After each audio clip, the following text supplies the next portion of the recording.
बिस्मिल्लाहिर्रहमानिर्रहीम C art academy lecture number 13 में तव्हांखे ख़ुशि आमदीद चऊं था। मुंहिंजो नालो अली जान आहे। 6th क्लास चैप्टर नंबर 11 पढ़ी रहिया आहियूं, जो नालो आहे इन्वेस्टिगेटिंग साउंड। हाणे असां साउंड जे बारे में पढ़ी ईंदासीं ऐं शुरूआत में असां पढ़ी आया आहियूं चौथे पंजे में, ऐं हिते थोरो हिनखे डिटेल में पढ़ंदासीं। यादि रखिजो, साउंड जेको आहे हिकु एनर्जी जो फॉर्म आहे। असां पढ़ी आया आहियूं त साउंड थी वई या मिसाल हीट थी, सभु जेके एनर्जी जा फॉर्म आहिनि। त sound is the form of energy produced by the vibrating objects, यानी जॾहिं ऑब्जेक्ट्स पाण में मिली करे वाइब्रेट कंदा आहिनि, वो असांखे जेको साउंड जेका शइ फैल बि आहे उनखे असां हर डायरेक्शन जेका फैल बि आहे उनखे असां साउंड चवंदा आहियूं। यानी sound is the form of energy produced by the vibrating objects and spread in all direction. यानी साउंड हिकु एनर्जी अहिड़ो क़िस्म आहे जेको वाइब्रेट कंदो आहे ऑब्जेक्ट्स खे डिफरेंट हर डायरेक्शन में, जंहिंजे करे असांखे डिफरेंट आवाज़ जेके ॿुधण ईंदा आहिनि। हाणे उहे जेके वाइब्रेटिंग ऑब्जेक्ट्स हूंदा आहिनि उन जो कुझु मीडियम हूंदो आहे, जीअं मिसाल जे तौर ते एयर आहे, लिक्विड आहे, ऐं ॿियो छा आहे सॉलिड आहे। यादि रखिजो त इहे डिफरेंट मीडियम्स हूंदा त जेके साउंड आहे उहो छा कंदो, वाइब्रेट कंदो, जंहिंजे ज़रिए असांखे ॿुधण में अचनि था। बहरहाल अगरि सॉलिड हूंदो ऑब्जेक्ट त जेका वाइब्रेशन जी ताक़त आहे साउंड उहा वधी वेंदी, छो त साउंड जी हमेशह मीडियम जी ज़रूरत हूंदी आहे। ॿिए नंबर ते लिक्विड में, टे नंबर ते एयर में, ऐं वैक्यूम में जेका साउंड ट्रेवल ई न कंदो। यादि रखिजो, हाणे जेतिरी एनर्जी वधीक हूंदी ओतिरो ऑब्जेक्ट वधीक वाइब्रेट कंदो, ऐं जेतिरी वाइब्रेशन वधीक हूंदी ऑब्जेक्ट में ओतिरो आवाज़ असांखे वधीक ॿुधण में ईंदो कंहिं बि ऑब्जेक्ट जो। हाणे जे मिसाल जे तौर ते जेका असां सीटी वॼाईंदा आहियूं, विसल हूंदी आहे मोस्ट ऑफ द टाइम, जेका रनिंग में या एथलीट यूज़ रनिंग में जेका यूज़ थींदी आहे, जेका सीटी वॼाईंदा आहिनि उन खां बाद में जेके एथलीट भॼंदा आहिनि, ॾिसंदा हूंदो त हिनखे वॼाइबो आहे त जेके एयर कॉलम हूंदा आहिनि उहे एतिरे जेके हुन में एयर कॉलम्स मौजूदु हूंदा आहिनि, या एयर कॉलम हिकिड़ो हूंदो आहे कंहिं ॿ हूंदा आहिनि, वो एतिरी अहिड़ी स्पीड सां वाइब्रेट थींदा आहिनि जो उनजो आवाज़ जेको आहे वॾो फास्ट ॿुधण ईंदो आहे। या मिसाल त एरोप्लेन आहे, हाँ एरोप्लेन जॾहिं उड़ंदो आहे हवा में, त हवा में जेके पार्टिकल्स हूंदा आहिनि एतिरी फुल स्पीड सां मूव कंदा आहिनि एरोप्लेन जे आवाज़ जो असांखे उहो ग्रेट वाइब्रेशन प्रोड्यूस कंदा आहिनि, जंहिंजे ज़रिए असांखे ॿुधण ईंदो आहे उनजो आवाज़ एरोप्लेन जो। या मिसाल जे तौर ते जॾहिं तव्हां ड्रम खे हिट कंदव स्टिक जे ज़रिए त उहो वाइब्रेट थींदो, ड्रम ख़ुदि वाइब्रेट थींदो आहे। जॾहिं ड्रम वाइब्रेट थींदो साउंड वेव्स खे क्रिएट कंदो, जॾहिं साउंड वेव्स खे क्रिएट कंदो त उहे साउंड वेव्स असांजे ईयर ड्रम में पहुचंदियूं, त ईयर ड्रम में वाइब्रेट थियणु शुरू कंदो, उन खां पोइ डिफरेंट पार्ट्स ऑफ कन ताईं पहुचंदो, उन खां बाद ब्रेन ताईं पहुची करे असांखे आवाज़ फील थींदी। सम्झो था ॻाल्हि, डिफरेंट ऑब्जेक्ट्स जेके आहिनि वाइब्रेशन जे ज़रिए असांखे जेका ॿुधण में ईंदा आहिनि, असांजे कन ते उहे पहुचंदा आहिनि। हाणे साउंड ट्रेवल कीअं कंदो आहे उहो पढ़णो आहे। हाणे how does sound travel, how does sound travel. तव्हां दुनिया में जंहिं जॻह ते वेंदव, चाहे उहो मिसाल जे तौर ते जहाज़ जो आवाज़ हुजे, चाहे उहो सीटी जो आवाज़ हुजे, चाहे उहो मिसाल जे तौर ते आज़ान अचे थो लाउड में उन जो आवाज़ हुजे। हलो आज़ान असां एग्ज़ाम्पल था वठूं त जेका असां 5 वक़्त नमाज़ पढ़ंदा आहियूं, आज़ान ईंदो आहे 5 वक़्त, त उहो आज़ान जेको आहे लाउड जे ज़रिए ईंदो आहे। लाउड मां आवाज़ जेको आहे हवा में फैलिजी करे असांजे कन ताईं कीअं पहुचे थो। पहिरीं ॻाल्हि त इहा यादि रखो, जेको आवाज़ हूंदो आहे उहो हिकिड़ो वेव जी सूरत में ट्रेवल कंदो आहे, ऐं वेव उनखे छा चइबो आहे, उन वेव्स खे चइबो आहे लॉन्गिट्यूडिनल। त लॉन्गिट्यूडिनल वेव्स हिन क़िस्म तरीक़े जो कुझु वेव्स हूंदियूं आहिनि, यानी इहे साउंड वेव्स हूंदियूं आहिनि। हे जेको मथियों हिसो हूंदो आहे जो हिनखे असां डायफ्राम पढ़ंदा आहियूं, यादि रखिजो। हाणे साउंड वेव जॾहिं मिसाल जे तौर ते लाउड में जॾहिं आवाज़ अचे थो आज़ान जो, त उहो पहिरीं ॻाल्हि त उहो हिकिड़ो लॉन्गिट्यूडिनल वेव ज़रिए ईंदो, हिन वेव जे ज़रिए ट्रेवल कंदो। ऐं हिन वेव जे ज़रिए उहो ट्रेवल कंदो त मिसाल जे तौर ते हाणे उहो वेव निकितियूं त जेके एयर पार्टिकल्स हूंदा, एयर पार्टिकल्स में इहो जेको वेव्स आहे छा टकराइबो। हाणे जॾहिं जेके बि वाइब्रेशनल जेका वेव्स हूंदी आहे जंहिं पार्टिकल में टकराइबी त उनखे मूव करण में मजबूर कंदी। त अहिड़े तरीक़े सां जीअं ई लॉन्गिट्यूड वेव हवा में टकराइबा त हवा बि छा थींदी, वाइब्रेट थींदी, हवा वाइब्रेट थींदी। असां चऊं था जेका हवा वाइब्रेट थींदी, अहिड़े तरीक़े सां ॿी हवा पार्टिकल, हवा जा पार्टिकल्स मॉलिक्यूल्स ॿिए पार्टिकल्स सभु छा कंदा, मूव कंदा। अहिड़ी तरह मूव कंदे कंदे कंदे कंदे असांजे कननि में पहुचंदा, ऐं असांखे हुनजो आवाज़ ॿुधण में ईंदो, आवाज़ ऐं जो आज़ान जो। त सम्झी सघो था त जेका मूवमेंट हूंदी आहे, कंटिन्यूस मूवमेंट हूंदी आहे एयर पार्टिकल जी लॉन्गिट्यूडिनल वेव सां गॾु, उन प्रोसेस खे असां साउंड वेव पढ़ंदो। जेको ॾिसो था न तव्हां, हिनखे छा पढ़ंदो तव्हां, साउंड वेव पढ़ंदो, यादि रखिजो। हिन में 2 क़िस्म जो फॉर्म थींदो आहे, हिकिड़ो थींदो आहे रेयरफेक्शन ऐं हिकिड़ो हिन में थींदो आहे कंप्रेशन। ॿियो छा थींदो आहे हिन में, कंप्रेशन। हाँ, इन मक़सदु छा आहे त रेयरफेक्शन्स ऐं कंप्रेशन मतिलबु छा आहे, क्रिस्ट एंड ट्रफ जेको आहे हिननि में थींदो आहे, लॉन्गिट्यूड वेव में रेयरफेक्शन ऐं कंप्रेशन थींदो आहे। हाणे हे ॿ जॾहिं वेव पाण में परे आहिनि त हिनखे असां छा था पढ़ूं, रेयरफेक्शन था पढ़ूं। वरी कंप्रेशन छा कजे आहे, जॾहिं ॿिनि वेव जे विच में डिस्टेंस घटि हुजे, ॿिनि वेव जे विच में डिस्टेंस हुजे, कहिड़ी वेव में, लॉन्गिट्यूडनल वेव जे विच में डिस्टेंस घटि हुजे, हुनखे छा पढ़ंदा आहियूं, कंप्रेशन पढ़ंदा आहियूं। हिन कंप्रेशन ऐं रेयरफिकेशन ज़रिए जॾहिं डायफ्राम मूव कंदो आहे साउंड वेव जो, त जॾहिं एयर पार्टिकल्स में लॻंदो आहे त उन एयर पार्टिकल्स खे मूव कराईंदो आहे। जॾहिं एयर पार्टिकल्स मूव कंदा त उहो साउंड वेव जे ज़रिए असांजे कन ताईं पहुचंदा ऐं असांखे आवाज़ ॿुधण में ईंदो अज़ान जो। सम्झो था ॻाल्हि, अहिड़े तरीक़े सां साउंड जेको आहे ट्रेवल कंदो आहे डिफरेंट मीडियम्स मां ऐं डिफरेंट जॻहुनि तां असां वटि पहुचंदो आहे। ऐं ॿी ॻाल्हि यादि रखिजो, साउंड जेको आहे डिफरेंट मीडियम्स में डिफरेंट तरीक़े सां ट्रेवल कंदो आहे। मां तव्हांखे हिकिड़ो एग्ज़ाम्पल मां तव्हांखे ॿुधायां थो त मिसाल जे तौर ते कॾहिं कॾहिं छा थींदो आहे त अगरि हिकिड़ो एग्ज़ाम्पल हुजंदा ऐं तव्हां तजुर्बो करे सघो था, हिकिड़ो गिलास खणो था, ठीकु आहे, उहो गिलास जो जेको हेठियों हिसो आहे उहो तव्हां भित में हणो ऐं हुनजो जेको खुलियल हिसो तव्हां पंहिंजे कन में हणी बीही रहो, त परीं भितरे जेको आवाज़ ईंदो न मोस्ट ऑफ द टाइम तव्हांखे क्लियर त ॿुधण न ईंदो, पर उहो तव्हांखे ज़रूरु कुझु न कुझु हुन जूं ॻाल्हियूं जेके ॿुधण में ईंदियूं। त इन खे चइबो आहे त जॾहिं उहो डिफरेंट मीडियम में ट्रेवल कंदो आहे तव्हांखे उनजी वाइब्रेशन्स जेका आहे भित मां ज़रूरु ॿुधण में ईंदी, छो जो कमु त सिर्फ़ु वाइब्रेशन जो आहे। हाणे भितियुनि में जॾहिं वाइब्रेशन क्रिएट थिए थी, यानी वॉल्स में जॾहिं वाइब्रेशन क्रिएट थिए थी परे कमरे मां, त उहो तव्हांखे ज़रूरु ॿुधण में ईंदी। त ईअं जेको आहे आवाज़ जेको आहे डिफरेंट मीडियम मां ट्रेवल करे सघे थो, क्लियर ॿुधण में ईंदो, पर असांखे पोइ बि कुझु न कुझु ॿुधण में ईंदो, यादि रखिजो। ऐं ॿी ॻाल्हि यादि रखिजो त जेको साउंड आहे, साउंड फर्स्ट एवर जेको मैयर कयो कंहिं साउंड, हिकिड़ो साइंटिस्ट जो नालो हुयो मेरिन विल्सन। छा नालो हुयो? Marine Wilson. इहो हिकिड़ो साइंटिस्ट हुयो जंहिं हिन साउंड खे मैयर कयो, साउंड जी स्पीड खे मैयर कयो ऑलमोस्ट 1640 ईस्वी में, यादि रखिजो। बाक़ी रॉबर्ट बॉयल हिकिड़ो फर्स्ट एवर साइंटिस्ट हुयो जंहिं डिस्कवर कयो त साउंड जेको आहे डिफरेंट मीडियम्स में ट्रेवल करे सघे थो। रॉबर्ट बॉयल जेको हिकिड़ो फर्स्ट एवर साइंटिस्ट हुयो जंहिं असांखे ॿुधायो त उहो डिफरेंट मीडियम्स में जेको आहे साउंड कीअं ट्रेवल करे थो। हाणे ॾिसो, जॾहिं झुड़ हूंदो आहे, क्लाउड हूंदो आहे ऐं बारिश जी मौसम हूंदी आहे त झुड़ में लाइटनिंग हूंदी आहे ऐं गजगोड़ बि हूंदो आहे, यादि रखिजो, यानी किवणित थींदी आहे उन करे गजगोड़ बि हूंदो आहे। पर तव्हां हिकिड़ी ॻाल्हि नोटिस कई आहे या न कई आहे त जेको गजगोड़ हूंदो आहे ऐं जेका लाइटनिंग हूंदी आहे उहा ॿई हमेशह बराबरि थींदियूं आहिनि। उहे छा थींदियूं? ॿई हमेशह बराबरि थींदियूं आहिनि। पर तव्हां इहो गौर कयो आहे, अलाए न कयो आहे वरी, त जेको लाइटनिंग आहे उहा शुरूआत में नज़र ईंदी आहे ऐं गजगोड़ असांखे बाद में ॿुधण में ईंदो आहे, ठीकु आहे। यानी थींदा ॿई इक्वल अमाउंट टाइम ते। जॾहिं भई झुड़ हूंदो आहे, जॾहिं लाइटनिंग ऐं थंडर थींदो आहे या गजगोड़ थींदो आहे, ॿई हिक ई टाइम ते बराबरि में थींदियूं आहिनि झुड़ में।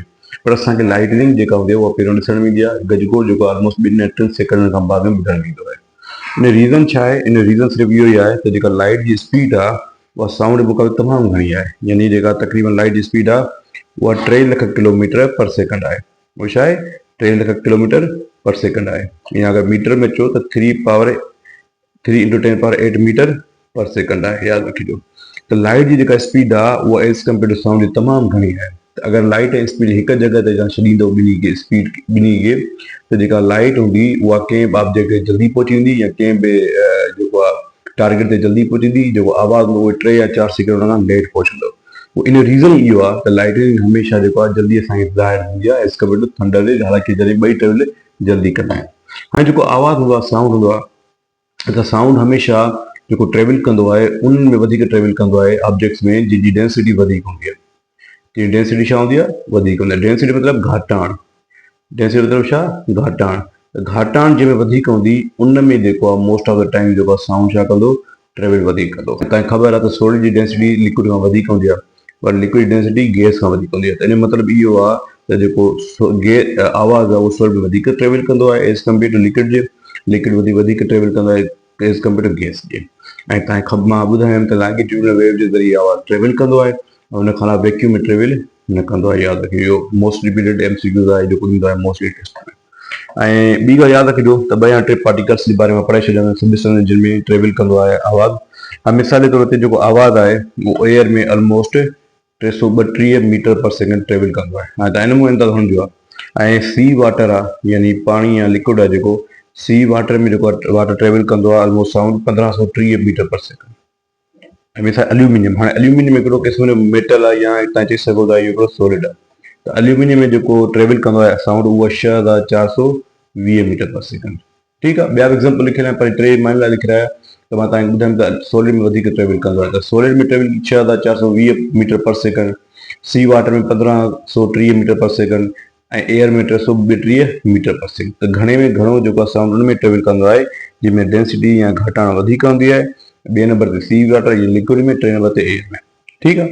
हाणे इहो आहे त जेको असां आवाज़ जेको असां वटि पहुचे केतिरो, यानी असां हाउ डू वी हेयर, याद रखिजो सेंस ऑर्गन जो नंबर 2 चैप्टर है मां तव्हांखे पढ़ायमि त उन में जेको असां आवाज़ आहे पिना खां वठी वेंदे ब्रेन ताईं कीअं ॿुधंदा आहियूं त मां तव्हांखे सिर्फ़ु हिते हिकिड़ो डायग्राम न ठाहींदुमि बसि हिकिड़ी तव्हांखे हिकिड़ी छा चइबो ऑर्गेनाइज़ेशन ठाहे ॾींदुमि त असां पिना खां वठी ब्रेन ताईं कीअं पहुचंदा आवाज़ बाक़ी सॼी पिक्चर ऐं डायग्राम तव्हांजी सेंस ऑर्गन नंबर 2 चैप्टर में वञी पढ़ी सघो था ऐं सम्झी सघो था।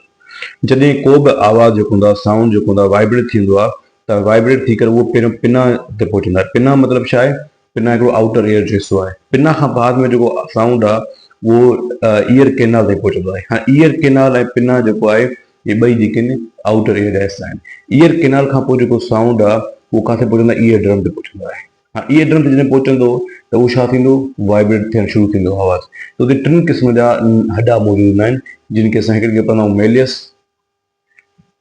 हिकिड़े सां पढ़ंदा आहियूं इनकस ऐं हिकिड़े खे पढ़ंदा आहियूं असां स्टेप्स। यादि रखिजो मेलियस, इनकस, स्टेप्स इहे जेके टई बोन्स आहिनि इहे ईयर ड्रम सां ई गॾु हूंदा आहिनि। पोइ जॾहिं आवाज़ हिते पहुचंदो आहे त जॾहिं उहे ईयर ड्रम वाइब्रेट थियणु शुरू थींदो आहे त न करे उहे जेके टे हॾा आहिनि हे जेको मेलियस आहे इहो इंसान जो सॉफ्ट में सॉफ्ट हॾो आहे। जॾहिं स्टेप्स जेको आहे इंसान जो नंढे में नंढो हॾो आहे। इहे टई बि वाइब्रेट थियणु शुरू थींदा आहिनि। वाइब्रेट थी करे पोइ जेको हे साउंड आहे इहो किथे पहुचंदो आहे? इहो पहुचंदो आहे कोक्लिया वारे हिसे में। कोक्लिया ते पहुचंदो त कोक्लिया खां पोइ वरी कोक्लिया हेयर ईंदो। कोक्लिया खां पोइ छा ईंदो? कोक्लिया हेयर ईंदो। यानी कोक्लिया हेयर में जॾहिं साउंड पहुचंदो उन हेयर खां बाद में जॾहिं उनमें डिफरेंट हेयर्स मौजूदु हूंदा उहे वाइब्रेट थी करे उन आवाज़ खे पहुचाईंदा ऑडिटरी नर्व ताईं। मां जेका नर्व हूंदी आहे उन नर्व ताईं न कोक्लिया हेयर पहुचाईंदा। जहिड़े तरीक़े सां अखि जे पोयां हिकिड़ी ऑप्टिकल नर्व थींदी आहे अहिड़े तरीक़े सां कोक्लिया खां बाद में साउंड जेका नर्व साउंड पहुचाईंदो आहे दिमाग़ ते उनखे असां ऑडिटरी नर्व पढ़ंदा आहियूं। पर ऑडिटरी नर्व खां बाद में ब्रेन ताईं आवाज़ पहुचंदा आहे। पोइ ब्रेन असांखे ॿुधाईंदो आहे त कहिड़े क़िस्म जो आवाज़ तव्हां ॿुधो आहे, चाहे गाॾी जो, कार जो या साइकिल जी घंटीअ जो, ठीकु आहे, मोबाइल जी रिंग जो, इहो सॼो कुझु असांखे ब्रेन ॿुधाईंदो आहे। त इहो हिकिड़ो प्रोसेस हुयो जंहिंमें मिडिल ईयर खां आउटर ईयर खां वठी मिडिल ईयर खां वठी इनर ईयर ताईं सभु कन जेके हिन में कवर थी वेंदा आहिनि वेंदे ब्रेन ताईं। त इहो सॼो प्रोसेस हुयो जंहिंमें ऐं यादि रखिजो हिन में अंदरि हिकिड़ो फ्लूइड मौजूदु हूंदो आहे। ठीकु आहे, फ्लूइड मौजूदु हूंदो आहे उहो ट्रिगर थींदो आहे। मिसाल कोक्लिया हेयर आहिनि हिते हिकिड़ो फ्लूइड मौजूदु आहे उहो बि ट्रिगर थींदो आहे, उहो रिस्पॉन्स कंदो आहे। इन खां बाद में उहो डायरेक्ट जेको आहे ऑडिटरी नर्व ताईं पहुची करे अॻियां वञी करे ब्रेन में पहुचाईंदो। ॿी ॻाल्हि यादि रखिजो जेका तव्हांखे मां पढ़णु ॿुधायां थो, साउंड खे असां मेजर कंदा आहियूं डेसिबल में। डेसिबल हिकिड़ो यूनिट आहे साउंड जंहिंमें असां हुनखे मेजर कंदा आहियूं। ऐं डेसिबल यादि रखिजो त मिसाल जे ते माना इंसान जेको आहे केतिरी इंटेंसिटी बर्दाश्त करे सघे थो, ऑलमोस्ट 0 खां 135 उहो बर्दाश्त करे सघे थो साउंड जी जेका इंटेंसिटी आहे डेसिबल मुक़ाबले में। पर जेको 85 खां मथे जेको हूंदो आहे न उहो बियरेबल न हूंदो आहे, यानी बर्दाश्त करण जहिड़ो न हूंदो आहे। अगरि रेगुलर कॉन्स्टेंटली उहो ॿुधंदो ईंदो त उहो हेयर डैमेज थी वेंदा जेके असां नॉइज़ पढ़ंदा आहियूं। यानी 85 खां मथे जेको साउंड हूंदो, जेको अनप्लीजेंट हूंदो, जेको वणंदड़ न हुजे, जेको डिस्टर्ब करे, उन साउंड खे असां छा पढ़ंदा आहियूं? उन साउंड सां नॉइज़ साउंड पढ़ंदा आहियूं, यानी उहो नॉइज़ जी कैटेगरी में ईंदो आहे। असां मां ॿुधायूं त हिनखे असां डेसिबल में मेजर कंदा आहियूं। ऐं यादि रखिजो इन 85 खां मथे जेको आहे 135 में बर्दाश्त करे सघूं था, पर असां जेको कॉन्स्टेंट ॿुधंदा ईंदासीं त असांजा जेके कन उहे डैमेज थियण जो ख़तरो थींदो आहे। ऐं यादि रखिजो इनर ईयर जेको हूंदो आहे जंहिंमें हेयर्स मौजूदु हूंदा आहिनि, हेयर सेल मौजूदु आहिनि जेके आवाज़ पहुचाईंदा आहिनि कोक्लिया ताईं या ऑडिटरी नर्व ताईं, उहे डैमेज थियण जो ख़तरो हूंदो आहे। जंहिंजे करे असांखे कोशिशि करणु घुरिजे 85 डेसिबल खां हेठि आवाज़ ॿुधण जी कोशिशि करणु घुरिजे। असांखे वधीक लाउड म्यूज़िक जेको आहे पंहिंजे कननि में न इस्तेमालु करे। ठीकु आहे, त हे जेको चैप्टर हुयो हिते ख़तमु थी वियो। हाणे असां हिन चैप्टर जा कुझु एमसीक्यू पढ़ंदासीं जेके हिन में एक्सरसाइज वग़ैरह हूंदियूं उन जे बारे में पढ़ंदासीं। या पोइ चैप्टर ख़तमु आहे, हिकिड़ो आसान ऐं नंढो चैप्टर हुयो। हाणे एमसीक्यूज़ आहिनि जेके टिक द करेक्ट आंसर चवे थो। The which of the following speed of sound is maximum. हाणे साउंड जी स्पीड कंहिंमें हेठि में मैक्सिमम थींदी आहे? सी, वाटर, एयर, गोल्ड ऐं स्पेस।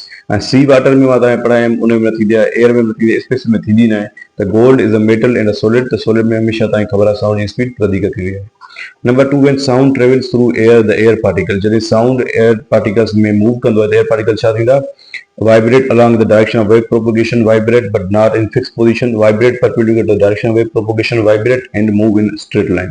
The correct option है vibrate along the direction of wave propagation. मिसाल के तौर पे जेड़े तरफ जेका longitudinal wave वेंदी उन तरीके उन साइड जेके ने जेके एयर पार्टिकल्स वो मूव कनि, वो चाहे वो कहिड़े तरफ़ वञनि। सम्झो था न, जहिड़े तरफ़ अगरि लेफ्ट दी वञे, राइट दी वञे, अप दी वञे, डाउन दी वञे, जहिड़े तरफ़ साउंड जी जगह लॉन्गिट्यूडनल वेव वेंदी उन तरफ़ जेको आहे एयर पार्टिकल्स मूव कंदा।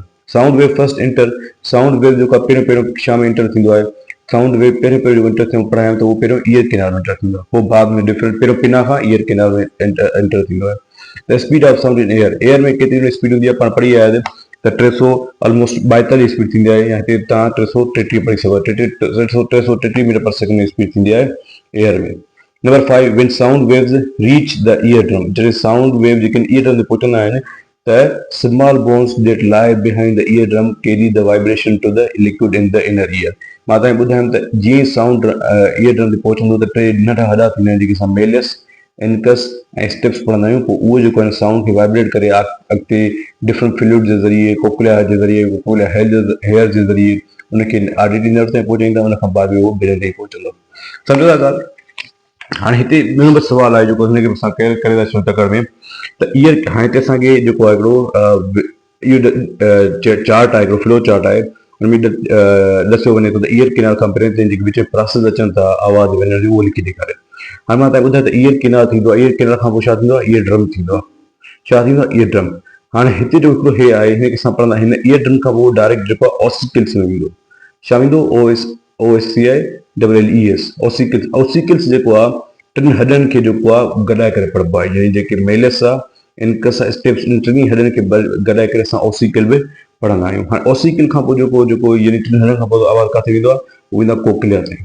उहो किथे ईंदो आहे? कोक्लिया, यानी कोक्लिया हेयर इन में अची विया। वरी कोक्लिया खां बाद किथे ईंदो? ऑडिटरी नर्व ताईं ईंदो। पोइ ऑडिटरी नर्व खां किथे ईंदो? ब्रेन ताईं। त इहो सॼो प्रोसेस जो ईयर किनार खां वठी ब्रेन ताईं जेको आवाज़ कीअं ट्रेवल कंदो आहे। ऐं हेठि तव्हां ॾिसंदो कुझु MCQs बि आहिनि। चए थो rapid back and fourth movement of an object खे असां वाइब्रेशन पढ़ंदा आहियूं, यानी जेका बि मूवमेंट थींदी आहे कंहिंजी हिन तरीक़े सां उन सां अॻिते पोइ जेका रैपिड मूवमेंट थींदी आहे उन प्रोसेस खे छा पढ़ंदा आहियूं? वाइब्रेशन पढ़ंदा आहियूं। A region in a longitudinal wave where the particles are closest together, मां ॿुधायां त longitudinal wave में जॾहिं particles पाण में क्लोज थींदा आहिनि त इन प्रोसेस खे असां कंप्रेशन पढ़ंदा आहियूं। छा पढ़ंदा आहियूं? कंप्रेशन पढ़ंदा आहियूं। ॿ फॉर्म थींदा आहिनि, हिकु compression, rarefaction. A region in the longitudinal wave where the particles are farthest, हाणे farthest part हूंदो आहे त मां ॿुधायां त रेयरफेक्शन असांखे पढ़ंदा आहियूं, यादि रखिजो। The last bone in the tiny chain of 3 bones in the ear, जेके 3 बोन्स आहिनि उनमें लास्ट बोन कहिड़ो आहे? उनमें स्टेप्स जेको हूंदो आहे हिकिड़ो लास्ट बोन आहे। ठीकु आहे, त हिकिड़ो तमामु आसान चैप्टर, उमेद आहे तव्हांखे पसंदि आयो हूंदो ऐं इनशाअल्लाह जल्द खां जल्द जेको आहे 12हों चैप्टर अपलोड करे शइ खे क्लासिस खे ख़तमु कंदासीं। Thank U very much.